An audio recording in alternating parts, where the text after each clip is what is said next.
अब तक हमने प्रेरितों का विश्वास में 3 मुख्य विषय पढ़ा था।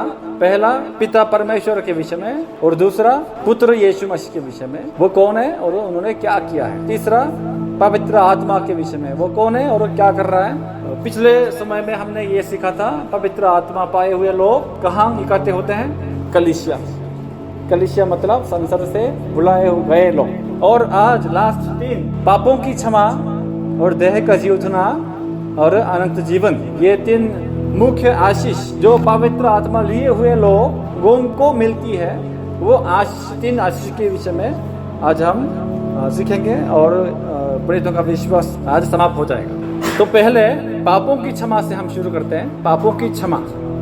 तो पापों की क्षमा में हम 2 शब्द में ध्यान देंगे। पाप क्या है और क्षमा क्या है। संसार में किसको पापी या पाप कहता है?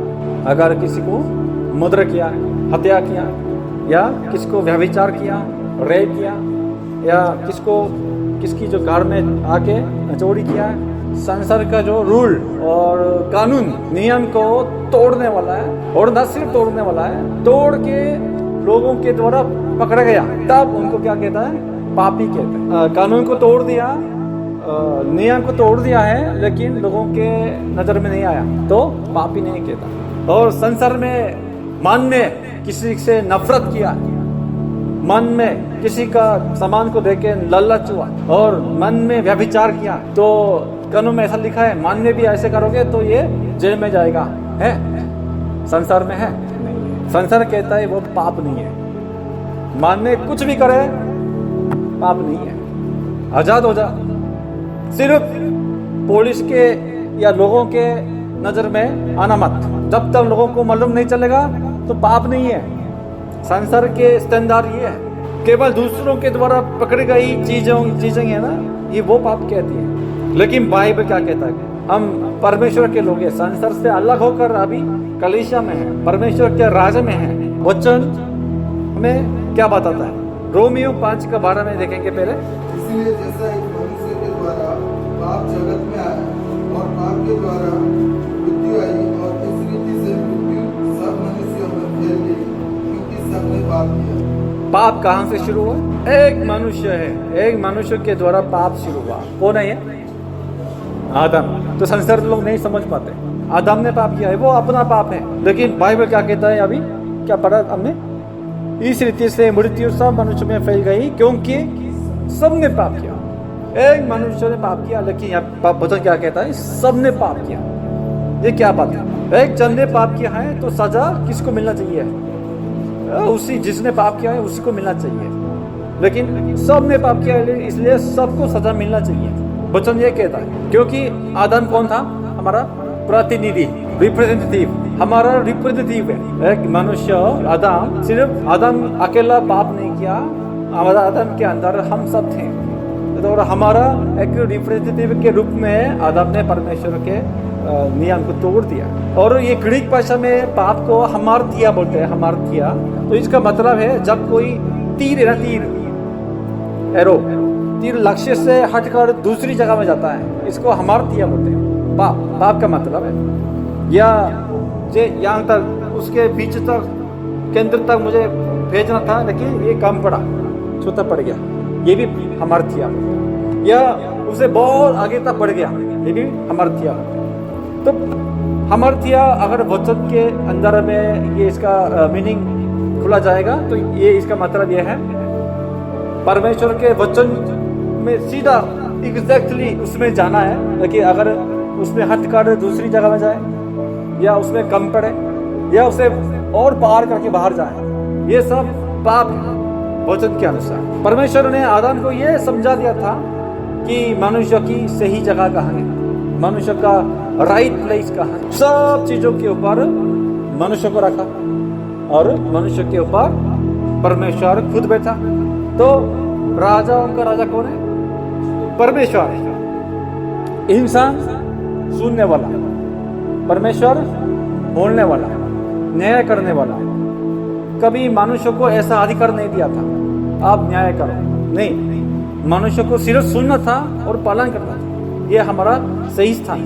देखिए उत्पत्ति 2 में अगर हम देखेंगे, परमेश्वर ने आदम वाटिका बनाया, और आदम वतिका के बीच में दो वृक्ष लगाया, दो पेड़ लगाया। क्या क्या पेड़ है?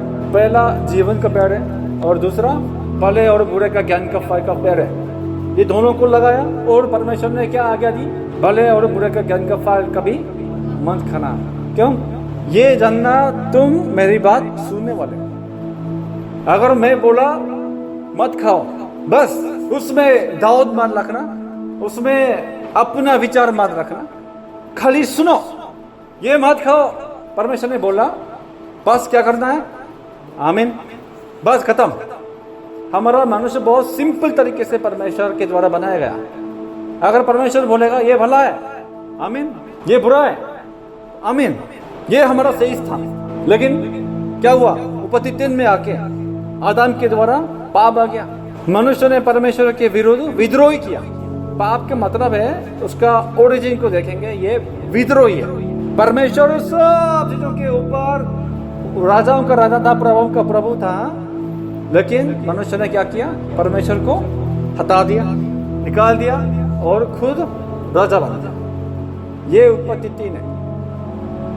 ये पाप की शुरुआत है। आप चाहे विद्रोही कितना ही अच्छा क्यों ना करे, वो जो कुछ भी करता है वो परमेश्वर की दृष्टि में क्या है?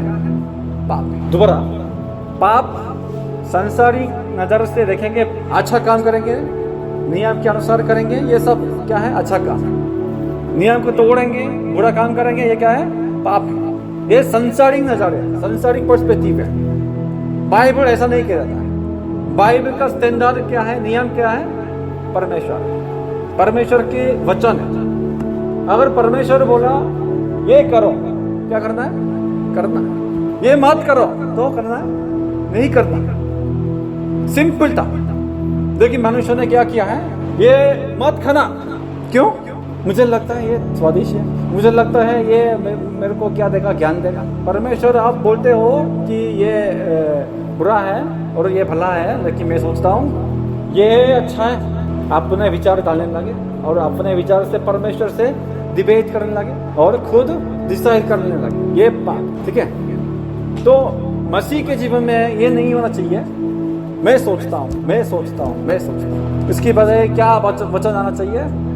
परमेश्वर क्या कहता है? परमेश्वर ने कहा, यीशु ने कहा, वचन कहता है, ऐसी बात हमारे मुंह से आना चाहिए। ये हमारा सही स्थान है। हम सब कौन है? अभी आदम की बात, हम मनुष्य क्या कौन है? हमारी स्थिति सब विद्रोही है। विद्रोही कौन है? राजा के अगेंस्ट, राजा के खिलाफ में विद्रोह किया, राजा को निकाल दिया, खुद राजा बन गया। इतिहास में ऐसा बहुत है ना, राजा को मर्डर किया और खुद राजा बन गया। विद्रोही अगर गरीबों को खिलाएंगे, ये भला है, ये बुरा है, तो उस राजा के दृष्टि में ये अच्छा काम है, बुरा काम है। गरीबों को खिलाया, अच्छा काम नहीं, ये बुरा काम। विद्रोही ने किया, ये बुरा काम। विद्रोही ने बहुत बुजुर्ग है, उनको उठा के ऐसा मदद किया, ये अच्छा काम है, बुरा काम है, ये भी बुरा काम है। क्यों? ये विद्रोही है। वचन के अनुसार हमारा थिंकिंग भी बदलना है और बहुत मदद करते हैं विद्रोही। ये भला नहीं है, ये भी बुरा है, ये भी पाप है। जब तक मनुष्य अपनी सही स्थान पे लौट ना आए, तब तक जो भी कुछ करे ये सब क्या है? पाप है। सिर्फ पाप ही करते रहते हैं परमेश्वर की दृष्टि में। इसलिए सारे संसार के लोग सब क्या है? पापी है, विद्रोही है। परमेश्वर से दूर होकर, अलग होकर, अभी वो इंसान के सांसारिक रूप से बहुत अच्छा काम कर रहा है, लेकिन परमेश्वर के दृष्टि में सब पाप है। हमने क्या बोला था? संसार में क्या, किसको पाप कहता है? अगर लोगों के द्वारा पकड़ गया तब पाप कहता है। लेकिन बाइबल क्या कहता है? मत्ती 5:28। परंतु मैं तुमसे ये कहता हूँ कि जो कोई किसी स्त्री पर दृष्टि डाले वो अपने मन में उससे व्यभिचार कर चुका। मन में एक बार भी कुछ गलत वीडियो देखे, मोबाइल देखे या यूट्यूब में या कुछ मन में ऐसा मन लगा, ओ ये बहुत हाथ है, क्या है ये? व्यभिचार। संसार में कुछ कोई नहीं कहता है मन में मर्जी करो, लेकिन वचन क्या कहता है? मन में भी अगर ऐसा कुदृष्टि रखा, व्यभिचार किया। और पहला यूहन्ना 3:15। जो कोई अपने भाई से बैर रखता है वह हत्यारा है, और तुम जानते हो कि किस हत्यारे में अपने भाई से नफरत करता है, अपने भाई की क्षमा नहीं करता, क्या है ये? हत्यारा है, मुद्रा किया है। जैसे हमारे मन से कुदृष्टि करे, व्यभिचार, मन से किसको हम नफरत करें, मुद्रा, मन से चोर करें, चोरी करें, चोर है। हमारे अंदर में क्या चलता है? हमेशा क्या क्या चलता है? नफरत और व्यभिचार, चोर, जो भी हम, जो परमेश्वर ने मना किया था वो सब हम मन में हम कर रहे हैं। इसलिए बाइबल कहता है, घोषणा करता है, सब मनुष्य कौन है? पापी है।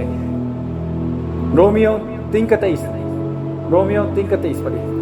इसलिए कि सबने पाप किया है तो परमेश्वर की महिमा से रहे। इसलिए सबने पाप किया है। आप सहमत है? इसलिए सबने पाप किया है। इसमें मैं अलग नहीं हूं, मैं भी इसमें हूं, सब में अंदर मैं भी हूं। सबने पाप किया। गॉस्पेल सुसमाचार में पहले प्रवेश करने के लिए हमें यह अंगीकार करना है, मैं पापी हूं। दूसरा, क्षमा। पापी को क्या चाहिए? क्षमा चाहिए। पापी को क्या चाहिए? क्षमा चाहिए। और सिर्फ जो लोग मानते हैं, सहमत करते हैं कि मैं पापी हूं, सिर्फ उन्हीं को क्षमा चाहिए। हम सब पापी हैं, ये तो फैक्ट है, हम सब पापी है, पापी है, सब पापी है। लेकिन संसार में सिर्फ दो प्रकार के लोग हैं। एक वो जानता है कि मैं पापी हूं, और ऐसा लोग है कि मुझे नहीं पता, या मैं इनकार करता, मैं पापी नहीं हूं। दो प्रकार के लोग हैं। फैक्ट ये है, सच्चाई ये है, सब पापी है। वो चाहे आप कितनी बार डिनाई करें, इनकार करें, फिर भी पापी है। लेकिन संसार में दो प्रकार के लोग हैं। ऐसे लोग हैं मानते हैं मैं पापी हूं, ऐसे लोग हैं ज्यादा से ज्यादा लोग नहीं मानता मैं पापी नहीं हूं। मत्ती 9 का 12 पढ़िए। ये सुनकर यीशु ने उनसे कहा, पहला भले चंदों के लिए नहीं, परंतु बीमारों के लिए आवश्यक है। डॉक्टर किसके लिए? बीमारों के लिए। जैसे जो स्वास्थ्य लोगों के लिए नहीं है। डॉक्टर किसको चाहिए? बीमारों को चाहिए ना। अगर मैं हेल्दी हूं, मैं हॉस्पिटल में क्यों जाऊं? डॉक्टर से क्यों मिलने जाऊं? और 13 पढ़िए, 13 भी। इसलिए तुम जाकर इसका अर्थ सीख लो, मैं बलिदान नहीं परंतु दया चाहता हूँ, क्योंकि मैं धार्मियों को नहीं परंतु पापियों को बुलाने आया हूँ। अभी सही ये डॉक्टर का एग्जाम्पल लेके यीशु ने किस में अप्लाई किया? मैं धर्मियों के लिए नहीं परंतु पापियों के लिए।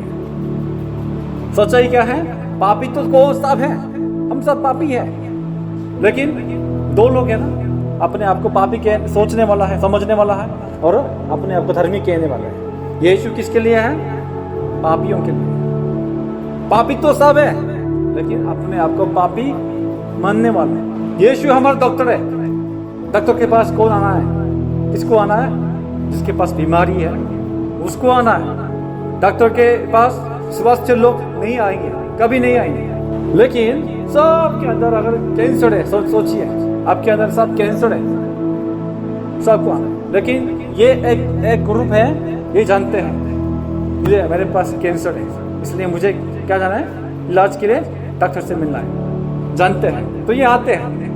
इनके पास भी कैंसर है, सॉरी ये एग्जाम्पल है, इनके पास भी कैंसर है, लेकिन ये लोग नहीं जानते मेरे पास कैंसर है। नहीं, मैं हेल्दी हूँ तो कोई बात नहीं, तो ये डॉक्टर के पास कभी नहीं आएंगे। संसार में सब पापी है, लेकिन सब यीशु के पास नहीं आते हैं। इसलिए क्यों? लोग सहमत नहीं है मैं पापी हूँ, तो यीशु की नहीं चाहिए हमको। परमेश्वर से अनुग्रह प्राप्त करेंगे तब हमारे मन में रोशनी आएगी, तब पता चलेगा मैं पापी हूँ, तो हम यीशु के पास आते हैं। यह है पवित्र आत्मा पाए हुए लोग। पहला यूहन्ना 1:8-9 क्या लिखा है? यदि हम कहें कि हमें कुछ भी पाप नहीं, तो ये क्या है?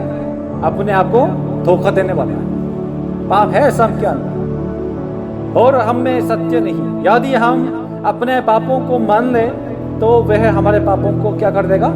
क्षमा करने और हमें सब अधर्म से शुद्ध करने में विश्वास योग्य और धर्मी है। परमेश्वर अभी रेडी है, तैयार है हमें क्या करने के लिए, क्षमा करने के लिए। लेकिन लोग नहीं आते हैं, सोचते हैं मैंने पाप नहीं किया। तो हम कितने धन्य हैं जो यहाँ इकट्ठे हुए हैं, कितना धन्य है। हम सब मानते हैं, जानते हैं कि मैं पापी हूँ, मेरे अंदर पाप है, मुझे क्या चाहिए, क्षमा चाहिए, फॉरगिवनेस चाहिए। और बहुत इंपॉर्टेंट है, परमेश्वर अभी तैयार है हम लोगों को क्षमा करने के लिए, हम मुझे भी क्षमा करने के लिए अभी परमेश्वर तैयार है। बस क्या चाहिए, उसके पास जाना है और अपने मुंह से अंगीकार करना है, छुपाना नहीं है। परमेश्वर के सम्मुख जाएंगे और सब खोल के ईमानदार से, अगर हम मनुष्य से भी बात सही से, अपने फैमिलियों से भी इतना खोल के बात नहीं कर पाएंगे, सीक्रेट है, गुप्त की बात है, ये हमें क्या करना है, सब बता सकते हैं। क्योंकि जब हम परमेश्वर के सम्मुख जाएंगे, हमें ये विश्वास करना है, यकीन मानना है कि परमेश्वर हमारा इंतजार कर रहा है, पापों को क्षमा करने के लिए अभी तैयार है। और दोबारा परमेश्वर से क्षमा मिलेगी, हम मेल मिला हो जाएगा, हमें विश्वास करना है। यशायाह में देखेंगे, यशायाह 1:18, यहोवा कहता है, आओ हम आपस में वाद विवाद करें। हमारे पाप चाहे लाल रंग के हो तो भी वे नीम के समान उजले हो जाएंगे, चाहे अर्गवानी रंग के हो तो वे ऊन के समान श्वेत हो जाएंगे। आओ मुझसे वाद विवाद करो और देखो मैं तुम्हारे पापों को सफेद बना दूंगा, उजले हो जाएंगे। कभी परमेश्वर झूठ नहीं बोलता है और ऐसे बेकार बातें नहीं करता है। जब हम परमेश्वर के सम्मुख आके तौबा करेंगे और क्षमा मांगेंगे, ऑलरेडी यीशु मसीह हमारे लिए पापों का कीमत सब चुका दिया ऑलरेडी। यीशु के कामों के द्वारा हम क्षमा मिलेगी, लेकिन एक कंडीशन है, हमें तौबा करना है, रिपेंट करना है। और अगर हम तौबा करेंगे तो वचन में ये वादा किया गया था, परमेश्वर इसको कभी स्मरण नहीं करेगा, तो दोबारा याद नहीं करेगा। यशायाह 43:25, मैं वही हूँ जो अपने नाम के निमित्त तेरे अपराधों को मिटा देता हूँ और तेरे पापों को स्मरण नहीं करता। ये हमें विश्वास करना है। जब हम परमेश्वर के सम्मुख आएंगे और तौबा करेंगे, पापों की क्षमा मांगेंगे, तो यीशु के नाम से अगर हम पापों की क्षमा मांगे तो उसी टाइम तुरंत परमेश्वर इसको मिटा देता है और पीछे हाथ फेंक देता है, भूल जाता है। सच में कितना अच्छा है ये। अगर अब हम पुराने नियम के समय में हम रहेंगे ना, तो कैसे करना है, ये पापों की क्षमा मिलने के लिए क्या करना है, याजक के पास जाना है, बकरी लेके, मतलब जो मेमना लेके जाना है, उसमें हाथ लगाना है। लॉन्ग प्रोसेस है पुराने नियम में, यीशु मसीह आने से पहले।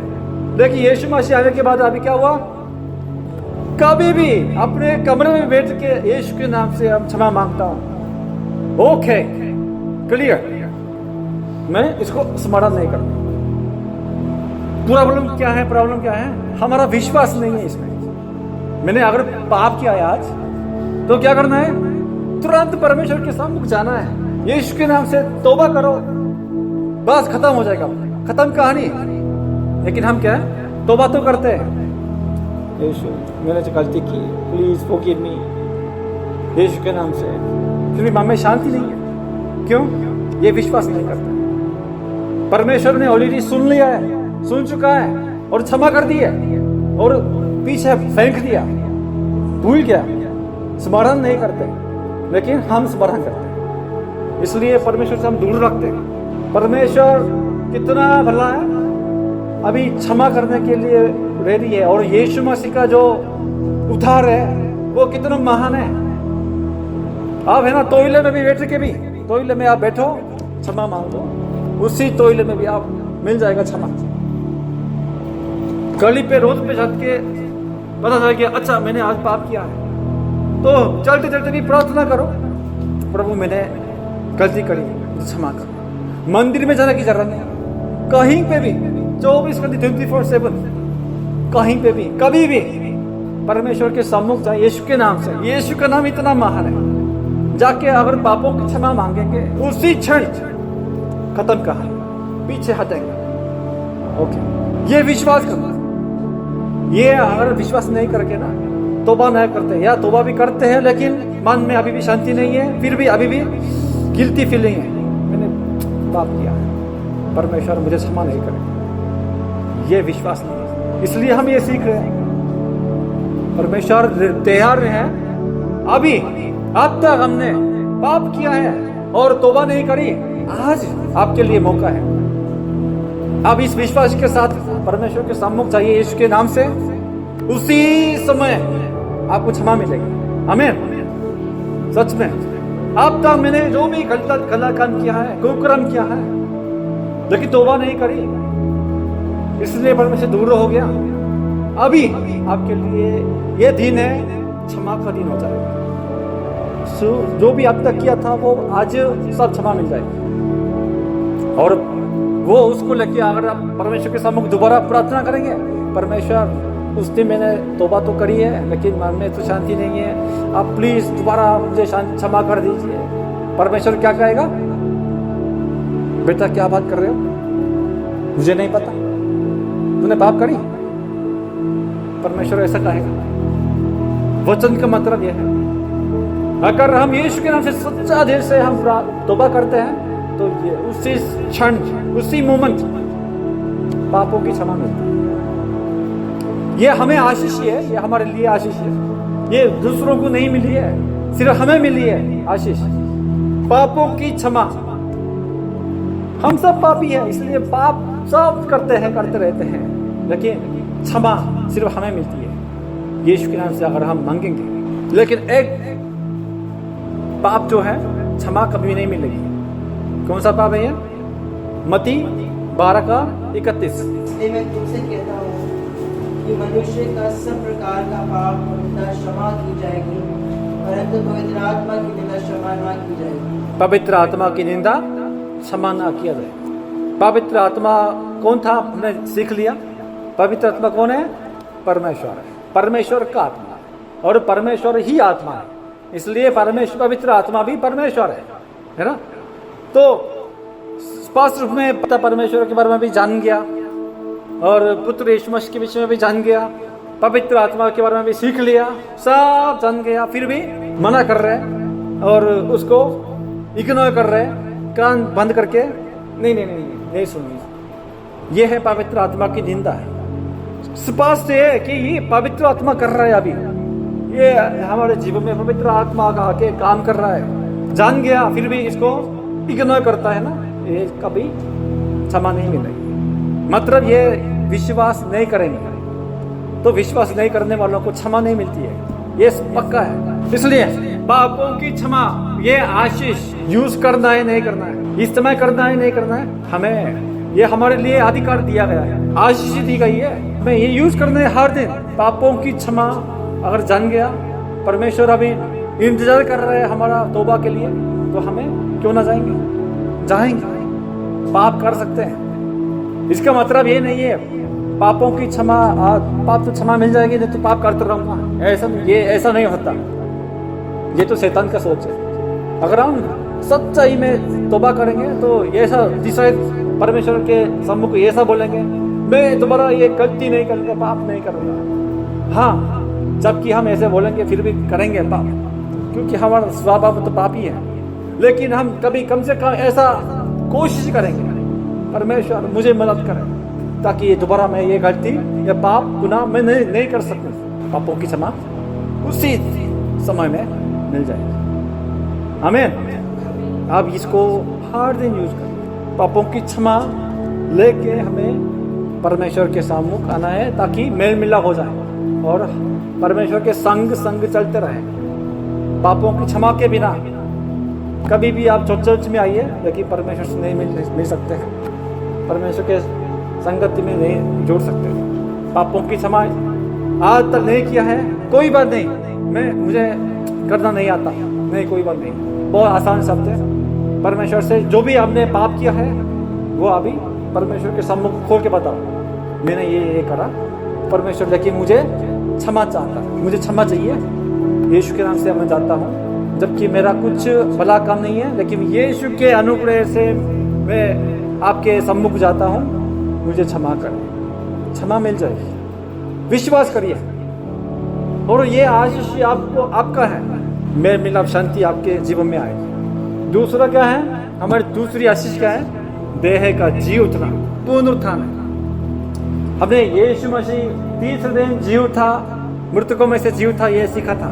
ये यीशु का पुनरुत्थान है। अभी ये देह का जी उठना किसका पुनरुत्थान है, मेरा जी उठना है, मेरा पुनरुत्थान है। पवित्र किए गए लोग हैं, उनको पापों की क्षमा मिलती है, आशीष।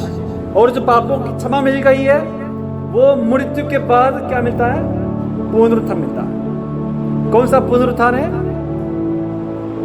यूहन्ना 5:29 देखिए। जिन्होंने भलाई की है वे जीवन के पुनरुत्थान के लिए जी उठेंगे, और जिन्होंने बुराई की है वे मृत्यु के पुनरुत्थान के लिए जी उठेंगे। इस कॉन्टेक्स्ट के अनुसार भलाई, जिन्होंने भलाई की है मतलब जिन्होंने विश्वास किया है, यीशु को विश्वास करके अनुग्रह लिया है, वो कौन सा पुनरुत्थान, जीवन का पुनरुत्थान। जो बुराई किया मतलब यीशु को इनकार किया है, अनुग्रह को फेंक दिया है, वो कौन सा पुनरुत्थान, दंड का पुनरुत्थान। मनुष्य सब मर जाते हैं। कौन है, हमने किसी को देखा कभी जो कभी मृत्यु नहीं मिली है, हमेशा जिंदा रहता है, कौन देखा है, नहीं, सब मर जाए। और किसी को भी मालूम नहीं है मृत्यु के बाद क्या होगा, मेरा मरने के बाद क्या होगा। कोई कहता है मरने के बाद बिल्कुल खत्म हो जाएगा, मेरा जो अस्तित्व है वो बिल्कुल खत्म हो जाएगा, कुछ भी नहीं रहेगा। कोई बोलता है मरने के बाद मैं दूसरा जानवरों में पैदा हो जाएगा, या दूसरा आदमी में मैं दूसरी जाति में मैं खड़ा ऐसा पैदा हो जाऊंगा, ऐसा बोलता है। किसी को भी मालूम नहीं, सिर्फ किसको पता है, किसको पता है मरने के बाद, इंसान की मृत्यु के बाद क्या हो जाएगा, किसको पता है, सिर्फ जिसने बनाया है उसको पता है। तो परमेश्वर ने आकाश और पृथ्वी की सृष्टि की है और हमें क्या दिया है, प्रकाशन दिया, प्रकाशन। इसके द्वारा हमें समझाया, दिखाया, प्रकट किया है मृत्यु के बाद क्या हो जाएगा। सबोपदेशक 12:7। मिट्टी जो होगी वो मिट्टी में मिल जाएगी और आत्मा परमेश्वर के पास जिसने उससे लिया लौट जाएगी। ठीक है, ये अभी क्लियर हो गया। इंसान मरने के बाद उसका जो शरीर कहाँ जाता है, मिट्टी में, और उसका आत्मा परमेश्वर में अलग हो जाए। आत्मा परमेश्वर के पास और देह मिट्टी में, ठीक है। और जैसे हमने यूहन्ना 5:29 में पढ़ा है, जिन्होंने भलाई की है तो ये जीवन का पुनरुत्थान, और जिन्होंने बुराई की है वो दंड का पुनरुत्थान मिलेगा। क्रिश्चियन है, नॉन क्रिश्चियन है, मरने के बाद क्या हो जाएगा, दोनों का शरीर सब मिट्टी में, और क्रिश्चियन का आत्मा कहाँ जाएगा, स्वर्ग, और नॉन क्रिश्चियन का आत्मा नरक में जाएगा। और पुनरुत्थान कब होगा, 1 थिस्सलुनीकियों 4:16-17। जब प्रभु यीशु आप ही स्वर्ग से उतरेगा, उस समय ललकार, प्रधान दूत का शब्द सुनाई देगा और परमेश्वर की तुरही फूंकी जाएगी, और जो मसीह में मरे थे, पहले मरे थे, ये लोग प्रभु के संग आएंगे, ठीक है। और तब हम जो जीवित हैं और बच्चे रहेंगे, उनके संग बादलों में उठा लिया जाएंगे और बादलों पे पुनरुत्थान हो जाएगा, ठीक है। तो ये है अभी हमसे पहले जो मरे हुए लोग हैं, मसीह लोग भी है और जो क्रिश्चियन लोग भी, नॉन क्रिश्चियन भी है, क्या हो जाएगा उनकी स्थिति। यीशु मसीह जब आएगा वो दोबारा, ये लोग दोबारा आएंगे, और पहले ये यीशु मसीह के जो साथ आएंगे और उसके बाद पुनरुत्थान हो जाएगा। और जो उस टाइम तक जीवित है हम जो बचे हुए थे, ये लोग भी सब बादलों पे उठा लिए जाएंगे, रैप्चर, और यहाँ पे पुनरुत्थान हो जाएगा, और ये जीवन का पुनरुत्थान में जाएगा। ये लोग जो यीशु मसीह का अनुग्रह को फेंक दिया, छोड़ दिया, मना किया है, ये लोग क्या हो जाएगा, यीशु के साथ वापस आएंगे सच में दोबारा, लेकिन यहाँ पे पुनरुत्थान हो जाएगा, पुनरुत्थान। और जो अभी बच्चे रहते थे, इनको भी, ये भी क्या हो जाएगा, बादलों में उठा लिया जाएगा, पुनरुत्थान हो जाएगा। लेकिन कहाँ जाएगा, दंड का पुनरुत्थान है, ये दंड मिल जाएगा। स्वर्ग में ये दंड के लिए, नरक के लिए अलग है। तो जिनके पाप क्षमा किए गए हैं वे पुनरुत्थान किए जाएंगे और स्वर्ग के राज्य में प्रवेश करेंगे। इसमें थोड़ा अलग अलग विचार है। मरने के बाद कोई बोलता है, क्योंकि बाइबल में अलग अलग शब्द हैं, जैसे हम मर जाएंगे, मसीह लोग मर जाएंगे तो शरीर तो मिट्टी में नहीं जाएगी, लेकिन आत्मा सीधा स्वर्ग में जाने से पहले कहाँ जाएगा? स्वर्ग लोक में जाएगा, स्वर्ग लोक, पैराडाइज में जाएगा। तब तक थोड़ा यहाँ पे इंतजार करना। और जो नॉन क्रिश्चियन लोग है, क्या कहाँ जाएगा? मृत्यु के बाद मिट्टी दी जाएगी तो शरीर, लेकिन ये इसका आत्मा सीधा नरक में नहीं जाएगा, अधोलोक में जाएगा। ये स्वर्ग लोक है, ये अधोलोक है। उसके बाद पुनरुत्थान के बाद ये स्वर्ग में, नई आकाश नई पृथ्वी में, और ये नरक में जाएगा, ऐसा बोलते हैं। और हमारा रिफॉर्म थियोलॉजी में ऐसा बोलते हैं, ये स्वर्ग लोक स्वर्ग एक ही बात है, और अधोलोक नरक भी सेम शब्द है। तो ऐसा थोड़ा अलग अलग विचार है, लेकिन ये इतना इम्पोर्टेंट नहीं है। हमारा महत्वपूर्ण बात क्या है? पुनरुत्थान है। मृत्यु के बाद क्या होगा? पुनरुत्थान होगा। सिर्फ दो प्रकार के हैं, जीवन का पुनरुत्थान या दंड का पुनरुत्थान। क्या आप विश्वास करते हैं आपके मृत्यु के बाद पुनरुत्थान होगा? कितने लोग विश्वास करते हैं? ठीक है, इसलिए अगर पुनरुत्थान को आप विश्वास करते हैं ना, तो हमारे जीवन में क्या आ जाएगी? हिम्मत आ जाएगी। बोल्डली हम बोल सकते हैं, क्यों? मुझे मारो, मैं दोबारा जीव चलूंगा। ऐसा हमारे ताकत, हिम्मत पुनरुत्थान से आ जाएगी। मसीह लोग इस दुनिया में निडर होकर जी सकते हैं, निडर होकर, डर नहीं है, क्योंकि संसार हमारा बॉडी, शरीर खत्म कर सकता है, लेकिन आत्मा में कुछ छू भी नहीं सकता है। और ये बाद में ये शरीर भी दोबारा पुनरुत्थान, यीशु के समान हम भी जी उठेंगे। इसलिए हमें उस पुनरुत्थान के दिन को इंतजार करते हुए बहुत खुशी के साथ और निडर होकर रोम तक जाके सुसमाचार सुना। प्रोसिक्यूशन के मारे मैं सिर्फ मैं अपने घर में ही आराधना प्रार्थना करूंगा, ऐसा नहीं। आप बाइबल पढ़िए, चर्च का इतिहास पढ़िए, सब लोग जानते थे अगर मैं सुसमाचार सुनाऊं मैं मर जाऊंगा, फिर भी ये लोग बाहर गए। यीशु जी उठा, यीशु जी उठा। क्यों? ये लोग भी विश्वास करते थे मैं भी दोबारा जी उठूंगा। पुनरुत्थान हमारे लिए दूसरी आशीष है। लास्ट तीसरा क्या है? कौन सी आशीष है? फाइनल है, हमारा अल्टीमेट गोल कहाँ है? अनंत जीवन पार। ना ही आकाश ना ही पृथ्वी में हम प्रवेश करेंगे परमेश्वर के संग, सदा से सदा तक हमेशा के लिए हम रहेंगे। और ये इसमें हमें थोड़ा गलत नहीं सोचना है।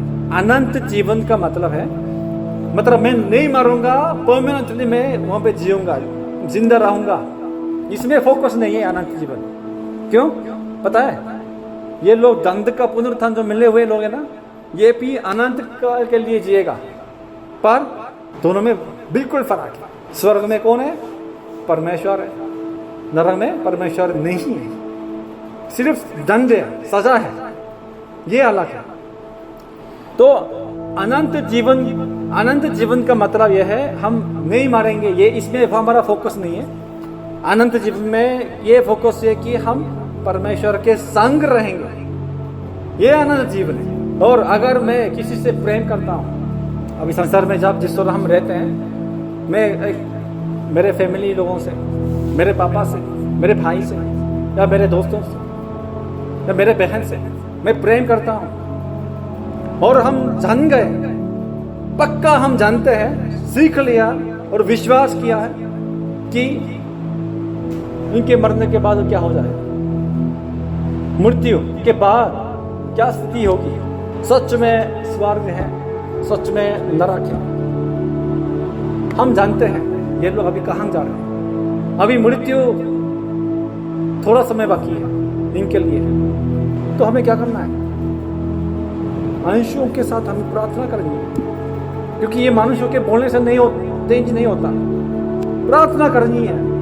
प्रभु प्लीज इनको भी बचा है, जिस तरीके से मेरे को बचा है, मेरे को विश्वास दिया है, वैसे इनको भी अब वरदान देना, विश्वास देना, पवित्र आत्मा देना, संसार से इसको भी बुलाना, ज्योति में लाना, प्रार्थना करनी है। अगर हम जानते हैं मैं जीवन का पुनरुत्थान मिलना उसमें जाऊंगा, और ये लोग अभी दंड का पुनरुत्थान के लिए अभी जा रहे हैं, फिर भी एक ही स्थान में हम रहते हैं, दोस्त हैं, मेरा दोस्त है, लेकिन मिलते हैं फिर भी कुछ भी सुसमाचार नहीं सुना। भैया कम से कम चर्च में आके थोड़ा सुनो, ये भी नहीं करते। क्या है? दोनों में से एक है। पहला, मैं विश्वास नहीं करता हूं पक्का, इसलिए मैं नहीं सुना पाता। दूसरा क्या है? मैं इसे प्रेम नहीं करता, इसलिए जाओ नरक जाओ। हमें थोड़ा गंभीरता से इसको लेना है, क्योंकि परमेश्वर हमारा प्रार्थना सुनना चाहता है और हमारे प्रार्थनाओं को देख के उत्तर के रूप में उसको बचाना चाहता है। इसलिए हमारा अंश भी चाहिए, हमारा अंशों के साथ प्रार्थना दिल के, हमारा दिल टूटता होना है उसे के सोच के। अनंत जीवन का मतलब है हम अनंत काल के लिए, अनंत काल तक परमेश्वर के संग रहेंगे। अनंत जीवन का अर्थ है उस परमेश्वर के साथ रहना जिससे मैं सबसे अधिक प्रेम करता हूँ। देखिए हमने यह भी सब सीख लिया, पिता परमेश्वर, पुत्र यीशु मसीह, पवित्र आत्मा एक है, त्रिएक परमेश्वर। पवित्र आत्मा कौन था? परमेश्वर का आत्मा है, और परमेश्वर ही आत्मा है, और पवित्र आत्मा को यीशु का आत्मा भी कहता है। तो पिता परमेश्वर, पुत्र यीशु मसीह पवित्र आत्मा के द्वारा एक है, 100% यूनाइटेड है, जुड़ गए। और ये लोग ना same thinking, same perspective, same heart, ये 100% प्रेम से है। परमेश्वर प्रेम ही है, प्रेम करते आपस में, त्रिएक परमेश्वर। और अभी क्या है? परमेश्वर वो पवित्र आत्मा, अपना आत्मा को किसको दे दिया? हमें दे दिया, हमारे ऊपर उंडेल दिया, पोर किया, ताकि हम भी उस संगति में जुड़ जाए। पिता परमेश्वर, पुत्र यीशु मसीह, पवित्र आत्मा, और हम कलीसिया, सच्चा कलीसिया सब एक हो जाए और प्रेम करें, संगति करें, फेलोशिप करें। ये परमेश्वर की इच्छा है, हमसे प्रेम, हमें अभी संगति में अभी खींचता है परमेश्वर, पवित्र आत्मा देकर खींचता है। जैसे परमेश्वर यीशु मसीह प्रेम करता है, वैसे हम भी यीशु से, हम भी पिता से, हम भी पवित्र आत्मा से ऐसा प्रेम करें, 100% प्रेम। इसलिए यदि आप पवित्र आत्मा से परिपूर्ण हो जाएंगे, हमें पवित्र आत्मा से परिपूर्ण होने के लिए लगातार प्रार्थना करना है। अगर आप पवित्र आत्मा से परिपूर्ण हो जाएंगे तो इस संगति में हम जुड़ जाएंगे, तो यहां से स्वर्ग का है ना स्वाद हम चखेंगे। एक पर हम चखेंगे, क्या हो जाएगा? सांसारिक चीजों में कोई टेस्ट नहीं लगेगा। देखिए अगर मैं सिर्फ अपना घर का खाना खाता था और मेरे बाहर का खाना कभी नहीं खाया था, बाहर का खाना का जो स्वाद भी मुझे नहीं पता था, लेकिन एक दिन क्या हुआ, किसी ने मुझे को बहुत बढ़िया रेस्टोरेंट में बुलाया और मेरे को खिलाया। कभी नहीं देखा, कभी नहीं चखा वो स्वाद, पहली बार मैं टेस्ट कर लिया। क्या हो गया? बिल्कुल खुशी आ गई, वाओ अमेजिंग। जिस दिन से मैंने इसका नया खाना खा लिया है, उस दिन से घर का खाना में स्वाद से खो गया, ये मजा नहीं आता। ओ मैं दोबारा वो खाना चाहता, है कि नहीं? अभी तक मसीही लोग संसार में से खुश मिलना चाहते हैं, आनंद लेना चाहते हैं, हमने अब तक नहीं चाखा है। इसलिए जब अगर स्वर्ग का हम स्वाद चाखेंगे, बिल्कुल संसार में मेरा रुचि चले जाएगा। संसार आपके पैर को है ना ऐसे पकड़ के, मुझसे तृप्त हो जाओ, मुझसे सेटिस्फाइड हो जाओ, पकड़ेंगे। शैतान संसार को लेके आपको बहुत खींचेंगे, लेकिन जिसने स्वाद को चाख लिया है, स्वर्ग का स्वाद चाख लिया है, छोड़, मुझे जाना, छोड़। संसार में मेरा कोई भरोसा नहीं है, कोई मेरा रुचि नहीं है, सॉरी। मैं परमेश्वर के राज्य में मैं भोजन खाने जा रहा हूँ। क्या है ये? इसलिए वचन और प्रार्थना से, पवित्र आत्मा से परिपूर्ण हो जाइए सच में, तो आप स्वर्ग में जाके आइए, स्वर्ग में जाएंगे। तो स्वर्ग का स्वाद चखेंगे। संसार आपको सेटिस्फेक्शन नहीं देगा, नहीं दे पाएगा कभी, क्योंकि ये थोड़ी देर के लिए है, थोड़े समय के लिए चलता है। संसार जो दिलाता है वो आनंद थोड़ा समय के लिए चलता है, फिर दोबारा भूख लगता है, प्यास लगता है। लेकिन जो यीशु मसीह जो आपको देगा, स्वर्ग का पिता पुत्र पवित्र आत्मा का संगति में आप स्वाद ले लेंगे, वो आप उसकी वजह से ना हमेशा मिस करेंगे। ओ मैं उनसे मिलना चाहता हूँ, परमेश्वर से संगति करना चाहता हूँ, इसमें आपका बिल्कुल रुचि चले जाएगा। और संसार को बताएंगे चले जाओ, छोड़ो मोबाइल छोड़ो, इंटरनेट छोड़ो, यूट्यूब छोड़ो, गेम छोड़ो, मुझे परमेश्वर से संगति, इसके अलावा कोई खुशी नहीं मिलती। हालेलुया, आप सबको ऐसा अनुग्रह मिल रहा है। तो आखिरी में हम ये पढ़ेंगे प्रकाशित वाक्य 21 का 1 से 4 पढ़ेंगे। फिर मैंने नए आकाश और नई पृथ्वी को देखा, क्योंकि पहला आकाश और पहली पृथ्वी जाती रही थी और समुद्र भी ना रहा। फिर मैंने पवित्र नगर नई यरूशलेम को स्वर्ग से परमेश्वर के पास से उतरते देखा। वो उस दुल्हन के समान थी जो अपने पति के लिए सिंगार किए हो। फिर मैंने सिंहासन में से किसी को ऊंचे शब्द से ये कहते हुए सुना, देख परमेश्वर का डेरा मनुष्य के बीच में है, वो उनके साथ डेरा करेगा और वे उसके लोग होंगे और परमेश्वर आप उनके साथ रहेगा और उनका परमेश्वर होगा। वो उनकी आंखों से सब आंसू पोंछ डालेगा और इसके बाद मृत्यु ना रहेगी और ना शोक ना विलाप ना पीड़ा रहेगी, पहली बातें जाती रहेगी। देखिए, वो उनकी आंखों, हमारी आंखों से सब आंसू पोंछ डालेगा। इसलिए संसार में जिस तरह हम रहेंगे ना, रोइए, प्रोसिक्यूशन की वजह से रोइए, परेशानी की वजह से रोइए, रोते रोते प्रार्थना करिए, परमेश्वर से आराधना करिए। क्यों?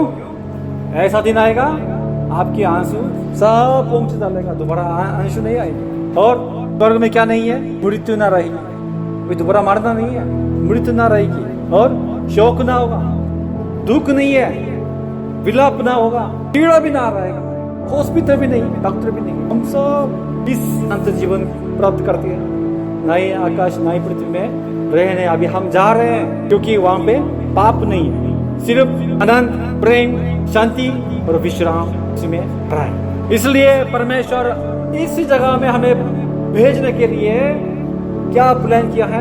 अपना इकलौता पुत्र दे दिया। यूहन्ना 3:16 हम याद करेंगे, 1 2 3। क्योंकि परमेश्वर ने जगत से ऐसा प्रेम रखा कि उसने अपने इकलौता पुत्र दे दिया, ताकि जो कोई उस पर विश्वास करे नष्ट न हो, परंतु क्या पाए? अनंत जीवन पाए। इस उद्देश्य से यीशु को भेज दिया। और ये वचन भी इसलिए हमें दिया गया है, यूहन्ना लास्ट में ये पढ़ेंगे, यूहन्ना 20:31। परंतु ये इसलिए लिखे गए हैं कि तुम विश्वास करो कि यीशु ही परमेश्वर का पुत्र मसीह है, और विश्वास करके उसके नाम से जीवन पाओ। आमीन। उसके नाम से जीवन पाओ, इसलिए ये हमारे पास दे दिया है बच्चों। इस तरीके से हम विश्वास करते हैं सर्वशक्तिमान पिता परमेश्वर वो मेरा पिता है। दूसरा, हम विश्वास करते हैं उसका एकलौता पुत्र हमारा प्रभु है, वो मसीह है, वो यीशु है वो। और हम विश्वास करते हैं पवित्र आत्मा पर, और वो पवित्र आत्मा हमें कलीसिया में बुलाता है और हमें पापों की क्षमा, देह के जीवने और अनंत जीवन की ब्लेसिंग हम सबको देता है। अगर विश्वास करते हैं हम शुरू से अंत तक पूरा, सब खड़े हो जाइए। लास्ट दोबारा हम इसका मीनिंग समझते हुए अंगीकार करेंगे, ठीक है? आंखें बंद करके याद करेंगे, हम सब जान लिया, ठीक है? 1 2 3।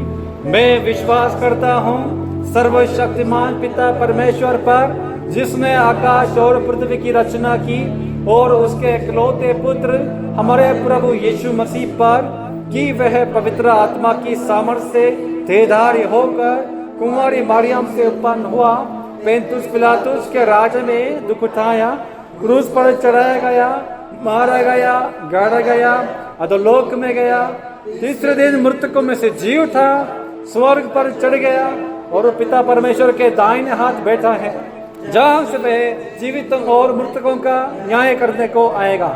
मैं विश्वास करता हूँ पवित्र आत्मा पर, विश्वासियों की मंडली पर, संतों की संगति पर, पापों की क्षमा, देह के जी उठने और अनंत जीवन पर। आमीन।